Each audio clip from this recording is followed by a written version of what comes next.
नमस्कार दोस्तों, child development and pedagogy में आप सभी का स्वागत है। दोस्तों, हम पढ़ रहे थे शिक्षा मनोविज्ञान एवं बाल विकास से संबंधित कुछ महत्वपूर्ण प्रश्नों की एक श्रृंखला को।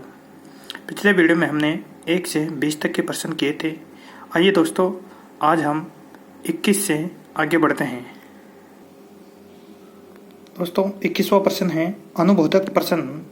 अनुबोधक प्रश्न पूछे जाते हैं जब छात्र द्वारा दिया गया उत्तर अध्यापक के आकांक्षा स्तर से नीचे हो, तब अनुबोधक प्रश्न पूछे जाते हैं स्टूडेंट्स। 22वां क्वेश्चन है वह कारक जो व्यक्ति को कार्य करने के उत्साह को बढ़ाता है या घटाता है, तो ये कहलाती हैं दोस्तों अभिप्रेरणा। क्वेश्चन नंबर 23 है पुनर्बलन का सिद्धांत प्रतिपादित किया था। तो पुनर्बलन का जो सिद्धांत प्रतिपादित किया था, क्लार्क लियोनार्ड हल के द्वारा यह सिद्धांत प्रतिपादित किया गया था। क्वेश्चन नंबर 24 है मूल प्रवृत्ति अभिप्रेरणा सिद्धांत के प्रतिपादक कौन हैं? तो मूल प्रवृत्ति अभिप्रेरणा सिद्धांत के जो प्रतिपादक हैं दोस्तों, वह है विलियम मैकडूगल। विलियम मैकडूगल की एक महत्वपूर्ण पुस्तक भी है outline of the psychology. Outline of the psychology, William McDougall की ये एक महत्वपूर्ण पुस्तक है।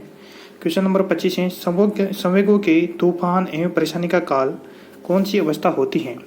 तो संवेगों की तूफान एवं परेशानी का काल जो होती हैं वह होती हैं दोस्तों किशोरावस्था। किशोरावस्था में जो किशोर के संवेग होते हैं वो बहुत ही अस्थायी होते हैं और बहुत ही उग्र होते हैं।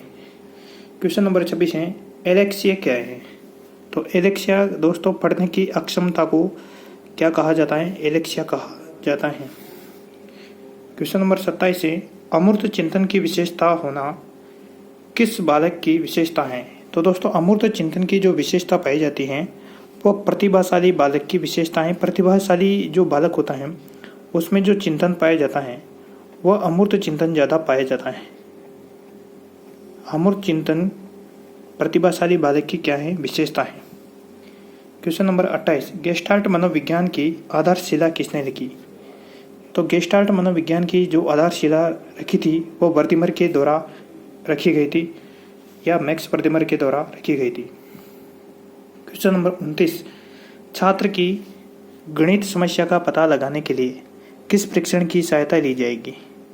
गणित संबंधी समस्या का पता लगाने के लिए दोस्तों हम निदानात्मक परीक्षण की क्या लेंगे? सहायता लेंगे। निदानात्मक परीक्षण के द्वारा छात्र की गणित से संबंधित जो भी समस्याएं हैं उन समस्याओं का पता लगेगा निदानात्मक परीक्षण के द्वारा।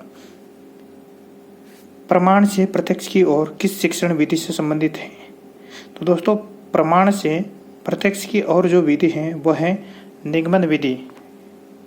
क्वेश्चन नंबर 31 एक महत्वपूर्ण कथन है दोस्तों, क्योंकि दो बालकों में समान योग्यताएं या समान अनुभव नहीं होते हैं, इसलिए दो व्यक्तियों में किसी वस्तु या परिस्थिति का सामना समान ज्ञान होने की आशा नहीं की जा सकती। यह कथन है। तो दोस्तों यह कथन था श्रीमती हरलोक महोदय का। क्वेश्चन नंबर 32 है बालक के चारित्रिक विकास के स्तर हैं।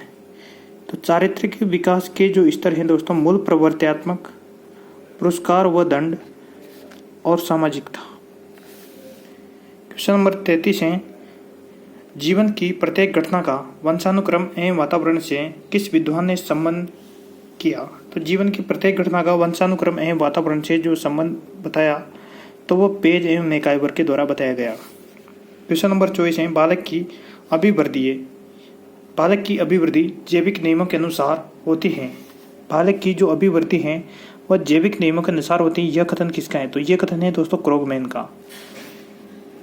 क्वेश्चन नंबर 35 है 7 वर्ष की आयु में पहुंचते पहुंचते एक बालक का सामान्य शब्दकोश कितना हो जाता है?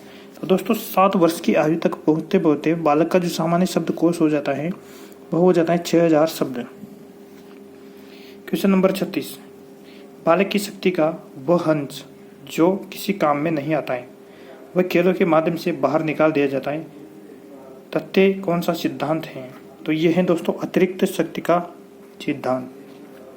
क्वेश्चन नंबर 37 किशोर की शिक्षा में किस बात पर विशेष ध्यान आकर्षण करने की आवश्यकता है? तो इसमें यौन शिक्षा पर पूर्ण व्यावसायिक शिक्षा पर पर्याप्त मानसिक विकास पर ध्यान करने की क्या होती है, आवश्यकता होती है। खेल के मैदान को किस विद्वान ने चरित्र निर्माण का स्थल कहा? तो दोस्तों खेल के मैदान को चरित्र निर्माण का स्थल स्किनर तथा हैरीमैन ने कहा। क्वेश्चन नंबर 39, बालकों को विद्यालय में किसी जाति या धर्म का भेदभाव किए बिना बालकों को उनकी रुचि योग्यता के अनुसार शिक्षा प्रदान की जाती है। उनकी इस शिक्षा को माना जाएगा आदर्शवादी शिक्षा। क्वेश्चन नंबर 40 और अंतिम जो प्रश्न है, एक बालक समाज में अपने किए जाने वाले कार्यों पर समाज में प्रशंसा एवं पुरस्कार प्राप्त नहीं होता है तो उसका व्यवहार होगा दोस्तों संवेगात्मक अस्थिरता से परिपूर्ण। उसके संवेगों में अस्थिरता उत्पन्न हो जाएगी। तो दोस्तों ये हो गए आज 20 से 40 तक जो प्रश्न हैं, 20 अति महत्वपूर्ण प्रश्न। दोस्तों यदि वीडियो पसंद आता है तो इसको लाइक कीजिए, शेयर कीजिए, कमेंट कीजिए, चैनल को सब्सक्राइब करना ना भूलें। नेक्स्ट 20 क्वेश्चन का जो वीडियो है वो अगले वीडियो में आ जाएगा दोस्तों। धन्यवाद।